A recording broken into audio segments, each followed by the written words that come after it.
Olá, queridos, tudo bem? Vamos voltar aqui para Efésios capítulo 4, tá? Versículo 15 e 16. Eu queria chamar sua atenção agora para os elementos elencados nesses dois versículos, no 15 e 16 do capítulo 4 de Efésios, tá? Listado aqui por Paulo. Eu quero dar ênfase a isso porque é muito importante. Quando a gente pensa no crescimento da igreja, quando a gente pensa naquilo que Deus planejou para a igreja, em como Deus gostaria que a igreja funcionasse, eu vou chamar isso de elemento, mas me soa um pouco estranho, tá? Até porque eu vou falar primeiro de Cristo aqui, né? Mas eu vou colocar dessa forma para se tornar um pouco didático, tá? Os elementos que constituem aqui, querido, ou que são necessários para o crescimento da igreja. Primeiro, Cristo, tá? O crescimento é impossível sem que a vitalidade, a força e o poder flua do Senhor. Quando eu digo que é impossível, querido, eu quero que você entenda que o crescimento da igreja, ele é antes de tudo uma obra sobrenatural de Cristo.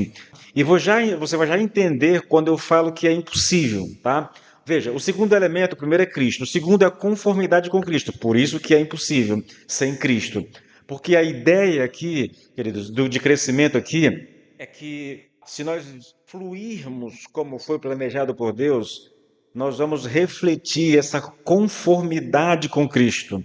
Porque o objetivo do crescimento não é sucesso organizacional, mas crescer em tudo naquele que é a cabeça.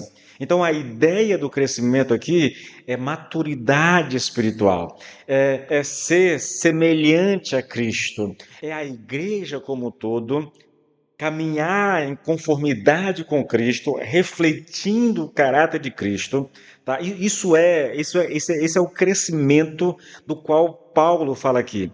A gente chama isso de crescimento qualitativo. O quantitativo seria apenas uma consequência desse crescimento qualitativo. Tá? Eu disse isso aqui domingo passado, quando há crescimento numérico e não há esse crescimento qualitativo, essa conformidade com o caráter de Cristo, aí, querido, logo, logo essa igreja vai ter problema, tá? Isso é um fato e eu não vou entrar nesses detalhes aqui agora, tá bom? O terceiro elemento é verdade. Percebe? Cristo, conformidade com Cristo, mas para que isso aconteça, eu preciso da verdade. A igreja, na verdade, ela deve estar ativamente comprometida com a doutrina, tá bom? Com a verdade doutrinária, e isso significa, a princípio, rejeitar o erro e a imaturidade. O erro provoca a imaturidade. A falta de uma doutrina bíblica centrada na verdade leva a igreja ao erro e à imaturidade. O quarto elemento aqui é o amor. Nós vimos muito isso, né? A crescer em amor, edificando-se a si mesmo em amor. A verdade deve ser vivida, falada e aplicada, mas tudo isso deve ser feito em amor. Se você tem dúvida quanto à necessidade do amor na obra da igreja, querido, é só você olhar para 1 Coríntios capítulo 13 e você vai encontrar ali um texto que ele põe um ponto final.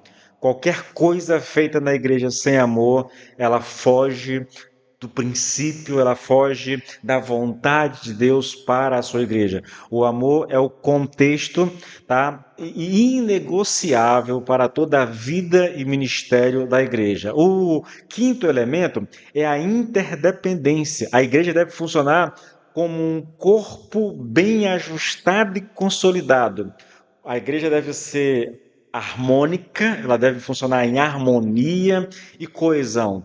E isso requer unidade, isso requer coesão, isso requer relacionamentos saudáveis, né? São as juntas que Paulo falou, que servem como esses canais de suprimento espiritual e encorajamento na vida da igreja. Nós somos chamados para ser igreja.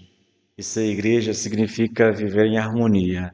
Ser igreja significa relacionamentos saudáveis, amar uns aos outros, falar a verdade uns aos outros, carregar os fardos uns dos outros, suportar às vezes uns aos outros, tá? Isso é ser igreja, querido. A vida deve ser vivida em comunhão. Atos retrata isso bastante. Era o coração da multidão que cria. Atos 4:31, se não me falha a memória, tá? Era o coração do povo. Da multidão dos que cria, é como se houvesse apenas um coração. Você percebe aí a comunhão, a unidade, esses relacionamentos, o amor, o propósito, tudo isso incluso nessa ideia, querido. Nós somos chamados a viver dessa forma. Somos diferentes, é verdade, mas somos chamados a viver num relacionamento de interdependência uns com os outros. Nós somos dependentes uns dos outros. E, é lógico, o último elemento aqui é a participação de todos. O crescimento só acontece segundo a justa cooperação de cada parte. Cada crente, individualmente, querido, sem exceção, deve usar os dons e a graça que recebeu para servir aos outros.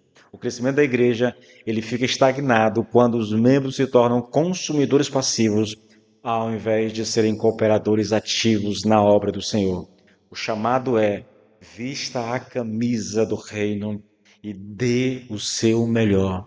Sirva com todas as forças do seu corpo, sirva com todo o amor do seu coração. Junte-se, chegue junto do seu líder de células, chegue junto do líder de louvor, do líder de casais, chegue junto do líder da intercessão. Chegue junto, sabe? Se esforce, não deixe um ou outro carregando o peso do ministério, tá? Chegue junto ali, se ofereça para ajudar, faça a sua parte, querido, e essas coisas elas tornarão a igreja relevante, tornarão a igreja um lugar onde nós somos amados, mas também um lugar onde nós amamos, um lugar onde nós somos servidos, mas também um lugar onde nós servimos. E essa atitude, tá, de uns para com os outros, ela funciona como que um imã atraindo pessoas de fora para a igreja, querido, porque nada manifesta mais a glória de Deus na igreja do que o amar um ao outro, do que o servir um ao outro, do que nós construirmos relacionamentos saudáveis,